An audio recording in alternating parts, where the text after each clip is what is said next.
Olá pessoal, tudo bem? Nesse vídeo eu vou falar um pouquinho sobre dois conceitos fundamentais sobre mecânica respiratória, mecânica pulmonar, que são complacência e elastância. Esses dois conceitos, eles são muito confundidos, tá? Tanto por estudantes da área da saúde, né, da área da fisioterapia, quanto por profissionais já formados e muitas vezes que já trabalham há muito tempo na área de fisioterapia respiratória ou de terapia intensiva. Então, parece existir uma dificuldade de compreender de fato o que é complacência e o que é elastância, tá? E é importantíssimo saber esses conceitos, primeiro, porque isso afeta o entendimento do curso de algumas doenças, curso clínico de algumas doenças e manifestações clínicas de algumas doenças, uma vez que a gente sabe que a mecânica pulmonar alterada pode causar sintomas no paciente, como por exemplo dispneia, né? Mas com mecanismos muitas vezes diferentes, e aí o direcionamento do tratamento ele também deve ser diferente, tá? Então o entendimento disso é fundamental, a não confusão desses conceitos é fundamental. E muito por isso, né? Várias provas de concurso, de residência, de título de especialista, tanto de fisioterapia respiratória como de terapia intensiva, cobram esses conceitos, tá? E induzem, né, o profissional ao erro, né? Justamente porque sabe-se que existe essa confusão entre os conceitos. Sempre costumo dizer que entender fisiologia é o básico, fisiologia e mecânica é o básico que todo fisioterapeuta deve saber. E a gente não pode perder essa essência, porque vocês vão perceber que quando a gente entende bem a mecânica, a fisiologia, a gente começa a entender o porquê de alguns tratamentos, quando indicá-los, quando não indicá-los, o porquê de algumas situações clínicas, né, que a gente visualiza às vezes ali no ventilador, enfim. Então, é fundamental que o profissional consiga compreender esses conceitos da forma correta, né, e que não dissemine informação inadequada também, porque a gente vê muito disso, tá? Normalmente, quando eu pergunto para as pessoas assim, o que é complacência? O que você entende por complacência pulmonar? A resposta ela é quase unânime, exceto para quem já teve aula sobre isso da forma adequada, né? Mas normalmente as pessoas respondem assim: complacência é a capacidade de distensão e de retorno à posição original. Então, o pulmão, por exemplo, né, o quanto ele consegue se distender e retornar. Esse e retornar, ele sempre vem acompanhado. E eu quero acabar com isso, tá? Com essa dúvida, com essa confusão, porque faz toda a diferença compreender que não é tudo isso, tá? Então vamos lá, vamos para a definição de complacência e de elastância, que daí as coisas já começam a se esclarecer um pouco. Então, complacência nada mais é do que a capacidade de distensão de um corpo. Ponto, tá? E elastância é a capacidade de retornar à configuração original após a remoção da força de distensão. Então, olha só, vejam que essa resposta que eu comentei com vocês que é comum, ela une dois conceitos, tá? Que não são a mesma coisa, né? Então, a complacência é a capacidade de extensão, elastância é a capacidade de retorno. Depois eu vou fazer uma analogia, que daí talvez você entenda melhor e não esqueça mais, não confunda mais as duas coisas. Com relação a fórmulas para cálculo, porque a gente vai falar um pouquinho de como calcular a complacência em ventilação mecânica. Então, complacência é variação de volume, eu já coloquei aqui volume corrente, porque quando a gente está falando de pulmão, variação de volume é volume corrente, sobre uma determinada variação de pressão. Por quê? Se a capacidade de extensão, eu tenho que entender o quanto que esse corpo varia de volume, pensar no pulmão, né? O quanto esse pulmão varia de volume, dado uma determinada pressão aplicada a ele, uma determinada força aplicada a ele, tá? Então não depende só do volume que é gerado, mas do quanto de força eu precisei colocar para variar esse determinado volume. Então isso é complacência, tá? Sempre que eu for calcular complacência, se eu conseguir entender o que é o conceito, porque daí as provas não dão a fórmula, por exemplo, né? Ai meu Deus, eu tenho que lembrar da fórmula de complacência. Gente, simples, fácil, não tem por que esquecer. Variação de volume sobre variação de pressão. Ou seja, quanto que esse corpo está conseguindo variar de volume, dada uma determinada pressão aplicada a ele. E óbvio, quanto mais complacente é esse corpo, é esse pulmão, né? Menos pressão eu vou ter que fazer para variar um determinado volume. Mais volume ele vai conseguir variar, dado uma determinada pressão aplicada a ele, tá? Quando eu fizer a analogia, vocês vão entender um pouquinho melhor, visualizar um pouquinho melhor isso que eu tô falando, tá? E a elastância é exatamente o inverso da complacência. Puxa vida, então na verdade as duas coisas não são a mesma coisa, né?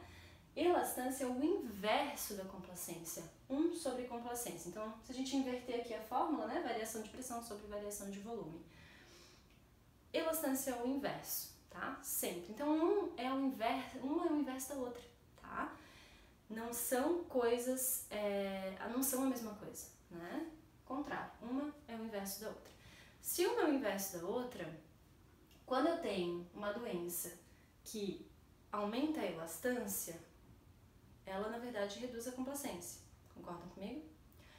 Quando eu tenho uma doença que, por outro lado, diminui a elastância, ela aumenta a complacência. E aqui é onde os concursos muitas vezes fazem pegadinhas e as pessoas caem, né? Porque, assim, normalmente as pessoas tendem a achar que todas as doenças respiratórias reduzem complacência. Como as pessoas confundem o conceito, acham que tudo, né? A distensão e o retorno, toda doença que afeta o parênquima pulmonar acha que reduz complacência. E não, tá? Não é verdade. Primeiro, a gente tem que separar duas coisas: complacência pulmonar e complacência total do sistema respiratório. Tem mais isso, né? Quando a gente separa o pulmão, né? A gente analisa o pulmão de forma separada, a gente está falando da complacência do tecido pulmonar. Mas, obviamente, o ar, para entrar nos pulmões, ele vence uma série de cargas, né? Resistivas, então elásticas, enfim. Então, não é só a complacência pulmonar que afeta a variação de volume, obviamente, tá? Mas, normalmente, as pessoas confundem, não entendem que existe essa separação. Às vezes o pulmão tem redução de complacência, né? Ou o pulmão tem aumento da complacência, mas se a gente for olhar a complacência total do sistema respiratório, que envolve outras coisas como, por exemplo, a resistência do sistema respiratório, a complacência total muitas vezes está reduzida, tá? Então também tem essa questão de confusão. Primeiro a gente vai começar falando da complacência pulmonar em si, que é o mais importante quando a gente fala em ventilação mecânica, tá? E principalmente quando a gente fala em doenças como SARA, né? Que aí precisa se ter um entendimento maior da complacência pulmonar. A analogia que eu vou fazer para vocês é com balão, tá?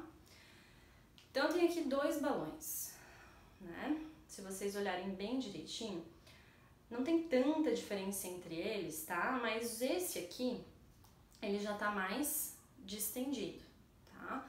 Ele já tá como se estivesse com fibras elásticas mais destruídas.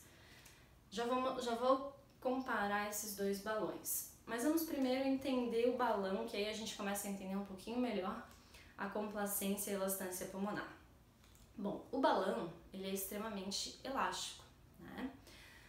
Eu aplico aqui uma força nele para distender. Quando eu solto ele, retorna facilmente à sua posição original. E o pulmão é assim, tá? O pulmão, ele tem muitas fibras elásticas, tanto é que a inspiração é um processo ativo que depende da ativação, né, dos músculos inspiratórios, tá? E a expiração normalmente é um processo passivo, tá? Então o pulmão ele tem a tendência a retornar à sua posição original, ele tem a tendência a ter muita elastância, tá? Então por conta do que? Das fibras elásticas presentes e também por conta da presença da água, tá? De moléculas de água. O que acontece? Lá no pulmão tem troca gasosa acontecendo e existe o produto água, H2O, né? E a água é uma molécula com alto poder de coesão. O que significa isso? As moléculas tendem a se unir, a se juntar, tá? Ou seja, existe uma alta tensão superficial pela presença da água lá nos alvéolos. É só a gente pensar quando a gente pega assim uma determinada quantidade de água, joga várias gotinhas próximas, mas separadas, e o que acontece? Depois de um tempo elas acabam se unindo, porque alto poder de coesão molecular, elas têm a tendência, né, a se unir. E isso aumenta a tensão superficial lá nos pulmões. Depois a gente vai falar um pouquinho, mas aí nós temos a presença do surfactante, que reduz essa tensão superficial e por isso que os alvéolos não entram em colapso. Mas então já começamos a imaginar que se eu tenho uma doença que causa acúmulo de água, né, nos alvéolos ou lá no interstício, essa doença vai causar redução da complacência, porque vai aumentar a tendência de recuo, de fechamento, de colapso, vai aumentar a elastância. Se aumentou a elastância é porque a complacência reduziu. Sempre, tá? Uma o inverso da outra. Então, olha só, esse alvéolo bastante elástico, tá? Com bastante elastância, quando começar a encher, né? Quem já encheu bastante balão sabe disso. Quando a gente começa a encher o balão, a gente precisa gerar uma pressão bem grande para abrir esse balão. Depois vai ficando mais fácil, né? Vamos imaginar que aquele balão que estava vazio agora que eu enchi era um alvéolo colapsado, com uma telectasia. O que acontece? Muita elastância, pouca complacência, precisei gerar muita pressão para injetar volume, tá? Complacência reduzida, certo? Agora vamos imaginar que eu ajustei uma PIP adequada nesse alvéolo, tá? E aí esse alvéolo já está um pouco aberto, por conta dessa PIP que eu ajustei, dessa pressão positiva expiratória final. O que acontece? Se essa PIP for suficiente para abrir esse alvéolo colapsado, né, e não hiperdistendê-lo, ela vai melhorar essa complacência. Ó. Bem mais fácil de injetar um determinado volume, tá? Então, melhorei a complacência. Esse é um dos efeitos, né, do ajuste adequado da PIP. Tá? O aumento da PIP muitas vezes leva à melhora da complacência, né? Se o indivíduo tem área de colapso ou presença de líquido, por isso que normalmente nessas doenças a gente acaba usando PIPs um pouco maiores, tá? Agora, vamos pegar aquele outro balão que já estava um pouquinho mais distendido em relação ao outro, né? O que aconteceu nele? Ele perdeu fibras elásticas, tá? Fibras elásticas destruídas. Então, a elastância reduziu. O que acontece? Se a elastância reduziu, fica muito mais fácil de abrir esse alvéolo, de gerar um volume nesse alvéolo. Eu preciso de uma pressão menor, tá? E a gente vê isso quando a gente pega, né? O balão tá um pouco mais frouxo, digamos assim.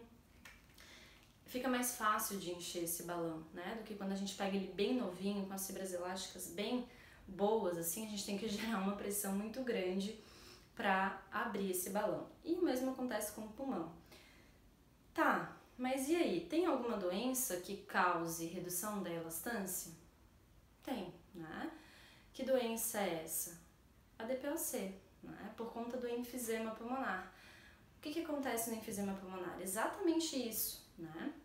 nós temos a redução de fibras elásticas pulmonares, da elastina, e consequentemente o alvéolo ele fica já meio deformado, né?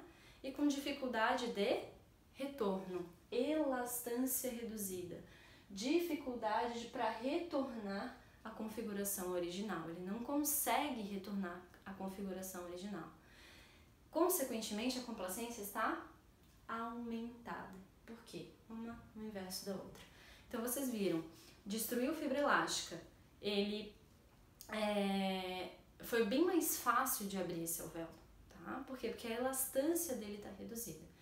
Então, isso precisa ficar claro. Por quê? Porque normalmente, quando a gente pergunta para as pessoas assim, tá, no enfisema pulmonar, acontece redução ou aumento da complacência? Ah, redução.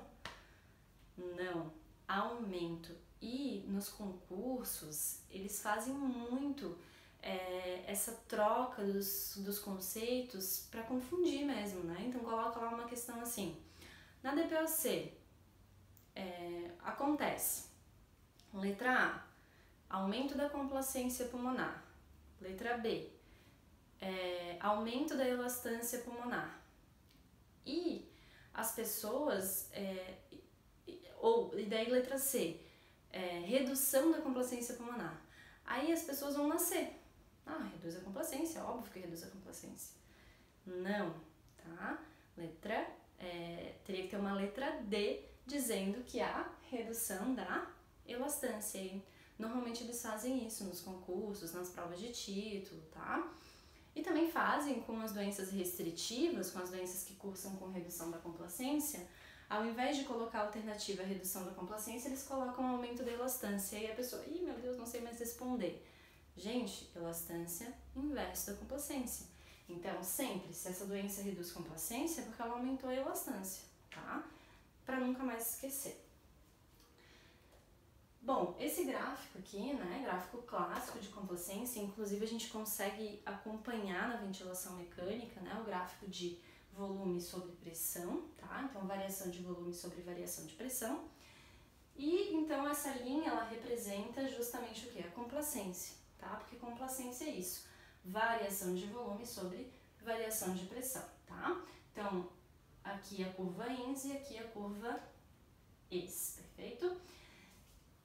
Percebam que essa linha, ela não retorna ao zero de volume pulmonar. Por quê? Porque existe, né, um ponto de equilíbrio do sistema respiratório, que é a capacidade residual funcional, onde as forças elásticas pulmonares se equilibram com a tendência de expansão da caixa torácica, né, e com a pressão negativa intrapleural, né, que acaba distendendo o alvéolo. Então há um equilíbrio entre essas forças, e aí por isso que o alvéolo não colapsa. Porque lembra que eu falei assim, o pulmão ele tem uma alta tensão superficial porque tem água e ele tem muita fibra elástica, então ele tem a tendência ao retorno para a posição original. Mas por que não colaba? Porque existe esse equilíbrio, esse ponto de equilíbrio, que é a capacidade residual funcional, e existe o surfactante, tá? Que é um detergente, digamos assim, né? Que quebra a tendência que as moléculas de água têm de se unir, diminui a tensão superficial, tá? Então é importante a gente entender, né, o papel do surfactante e entender que se uma doença afetar o surfactante ou a produção do surfactante, ou muitas vezes o funcionamento desse surfactante, eu vou ter o quê? Colapso, eu vou ter redução da complacência, tá? E é o que as doenças como, por exemplo, a SARA, né, fazem, tá? Então, na SARA eu tenho tanto a redução da produção do surfactante, quanto a dificuldade de funcionamento desse surfactante pelo excesso de líquido presente lá nos pulmões, tá? Então, por isso, vai acabar reduzindo a complacência, aumenta muito a tensão superficial e vou ter áreas de colapso. Beleza? Aqui, por fim, pra gente completar e parar de confundir, DPOC aumenta, reduz, que doenças causam realmente redução da complacência pulmonar, eu trago esse gráfico lá do West, né, lá da fisiologia básica que a gente aprende lá no começo da faculdade, que representa a complacência pulmonar em diferentes condições, tá? Então aqui eu tenho um pulmão normal, uma complacência normal em azul. Doenças restritivas reduzem a complacência pulmonar, aumentam a elastância pulmonar, tá? Que doenças? SARA, edema agudo, doenças que apresentam líquido, né? Seja ele inflamatório ou de origem cardiogênica, porque aumentam a tensão superficial alveolar, tá? Além disso, a atelectasia, né? Por conta do aumento da elastância, e algumas doenças também que causam acúmulo de fibrose, tá? Lá no pulmão. Então, o tecido fibrótico, ele tem, a gente sabe, né? Fibrose, quando a gente tem, por exemplo, alguma cicatriz, a gente sabe que a pele fica menos complacente, ela se distende menos, fica mais rígida. Então, o que acontece nessas doenças também que cursam com fibrose, tá? Já o enfisema, olha só, complacência aumentada. Nunca esquece disso aqui, tá? Super importante. Não é complacência pulmonar reduzida, é complacência pulmonar aumentada.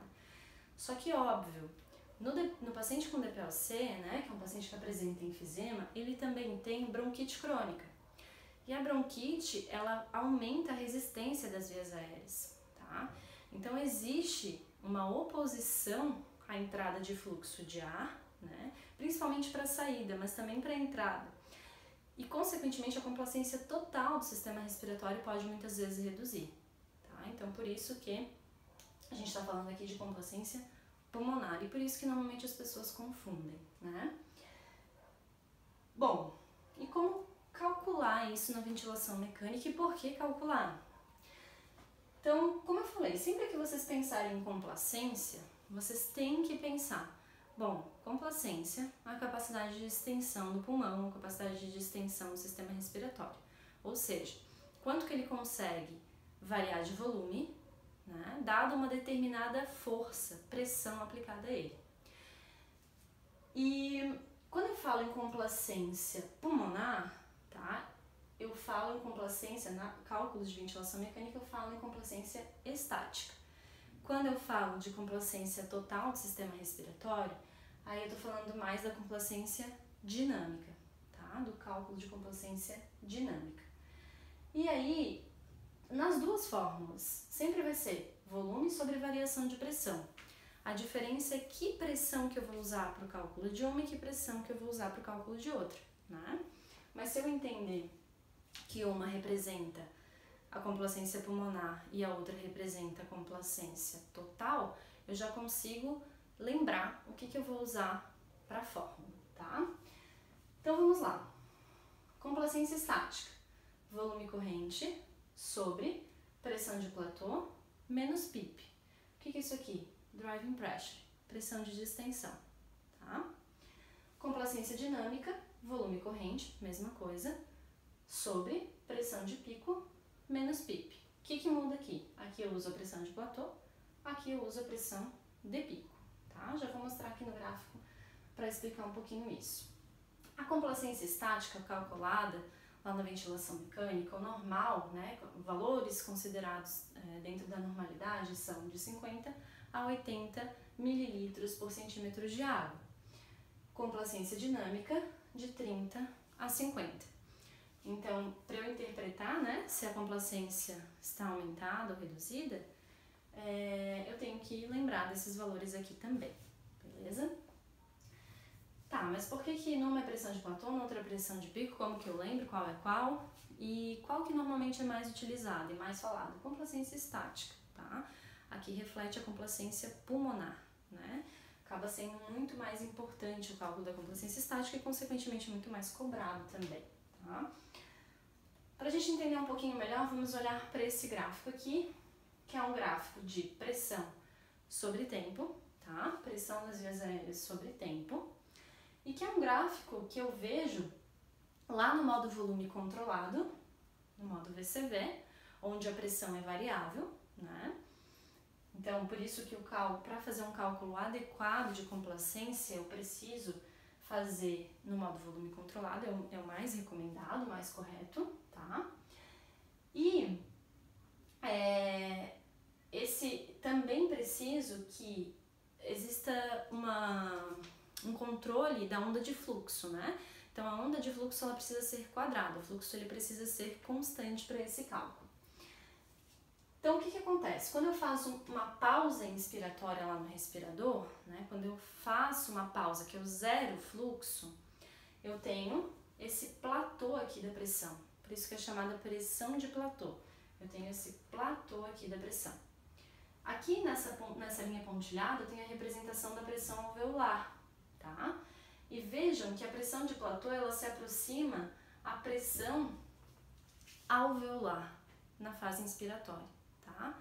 Então por isso que quando eu vou calcular a complacência estática, que representa a complacência pulmonar, eu utilizo a pressão de platô, tá? Já quando eu vou calcular a complacência dinâmica, que representa a complacência total do sistema respiratório, eu tenho que utilizar a pressão de pico, o máximo de pressão atingido nas vias aéreas.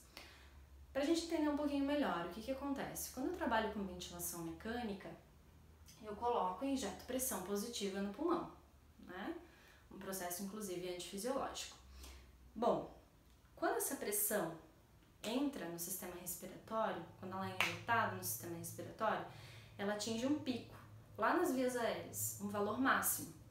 Nesse caso aqui, representado como 40, foi o valor de 40 que atingiu, pico de pressão, o máximo de pressão atingido lá na fase inspiratória, quando o ventilador entrega o jato de ar, tá?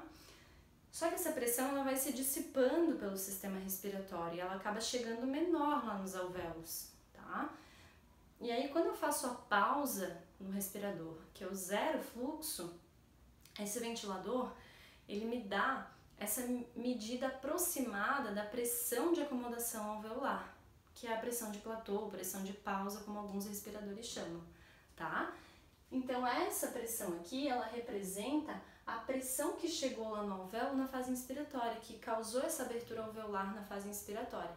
Por isso que para complacência estática eu uso pressão de platô, e para complacência dinâmica, que representa a complacência total do sistema respiratório, eu utilizo a pressão de pico, tá?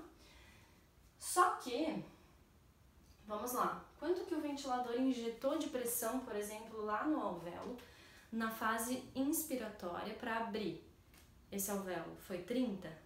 Não, né? Por quê? Porque depende do quanto de pressão que tinha antes, já na fase S. Pensa comigo, quando eu dei o exemplo lá do balão, vamos encher ele de novo aqui, ó. Eu falei, bom, se eu coloco uma determinada PIP que seja adequada para abrir esse alvéolo, vai ficar mais fácil de abrir ele na fase inspiratória, né? Então, olha só, expiração, e o alvéolo já tá com uma determinada pressão, tá? Que no caso vai ser a PIP, aqui tá em 5. Isso aqui já tá no pulmão, né? O que eu quero saber? Quanto a mais eu preciso injetar a partir dessa pressão, que já tá aqui, para garantir um determinado volume, tá? Então, esse a mais é que eu uso na fórmula, tá? O que foi injetado além da pressão positiva expiratória final é o que eu uso para o cálculo. Sempre vou usar variação de pressão, tá? Então, 30 menos 5, 25. O que é esse 25? Pressão de distensão, driving pressure, tá? O quanto de pressão eu precisei injetar a partir do que já tinha na fase S para abrir o alvéolo. Basicamente é isso, para distender o alvéolo. É isso que eu uso na fórmula. Então, para calcular a complacência estática, 500 sobre 30 menos 5. Já a complacência dinâmica, 500 dividido por 40 menos 5. Perfeito? Então aqui, ó, começando com a dinâmica, tá? Se eu pegar 500 e dividir por 40 menos 5, ou seja, por 35, eu vou ter uma complacência dinâmica de 14,3. Isso é o que o paciente está apresentando nesse momento, tá?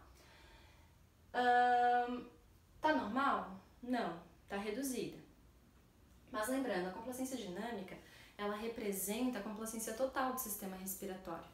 ela pode ser afetada pela própria complacência pulmonar, e normalmente é um dos fatores que mais afeta, né? Mas também pela resistência das vias aéreas. Então, não necessariamente quando um paciente tem complacência dinâmica reduzida, ele vai ter complacência estática reduzida, porque pode ser a resistência das vias aéreas elevada que está afetando, está causando essa redução da complacência dinâmica, tá? Mas se eu for calcular a complacência estática desse paciente aqui, nesse exemplo, 500 sobre 30 menos 5, 500 sobre 25, eu vou ter 20 mililitros por centímetro de água, ou seja, uma complacência estática também reduzida. Mas para que serve ficar calculando isso? Serve para alguma coisa? Serve. Por que concurso, prova de título, às vezes até prova de residência, cobra tanto isso? Porque olha só, aqui eu tenho um doente, um paciente com uma complacência estática reduzida. Então a complacência pulmonar desse paciente está reduzida. Provavelmente ele tem alguma doença restritiva, tá? Que está causando essa redução de complacência. Digamos que isso, que seja aqui um paciente com SARA, tá? Bom, a complacência estática bem reduzida, né? 20 é bastante reduzida. E o que eu posso imaginar? Que esse paciente ele tem um pulmão recrutável, que provavelmente se eu usar estratégias de recrutamento, de titulação da PIP, esse paciente pode se beneficiar. Por quê? Porque a complacência dele está reduzida, tá? Agora, se eu tenho um paciente com SARA, em que a complacência já não está tão reduzida, né? Ainda não está tão reduzida ou não está tão reduzida, talvez ele não tenha um pulmão tão recrutável, ele acabe não se beneficiando tanto, tá? Então é super importante a gente entender, calcular, porque a gente não trata a doença exatamente, a gente também tem que tratar qual a repercussão clínica que essa doença está causando e como que eu avalio o quanto que essa doença está afetando ou não esse paciente. Calculando, mecânica, claro, observando outros sinais, sintomas, enfim, olhando raio-x, exames de imagem, exames laboratoriais, obviamente um todo, né? Mas essa é uma das formas também de eu avaliar o meu paciente de forma mais adequada, tá? Então, sim, é importante, sim, fazer o cálculo, é importante compreender esses conceitos, não confundi-los, né? Porque se eu achar que um paciente com DPLC ele tem redução de complacência pulmonar, eu posso pensar, bom, então quando a complacência está reduzida eu posso aumentar a PIP. Então o paciente com DPLC pode se beneficiar de PIP mais alta. E não, a gente sabe que na DPLC PIPs mais elevadas podem piorar a hiperdistensão, tá? Então eu tenho que ter muito cuidado, eu tenho que entender esses conceitos para poder direcionar melhor a estratégia de tratamento, tá certo? Espero que tenham gostado, que tenham compreendido, né? Se gostou, dá um cliquezinho aí, segue o canal e até a próxima!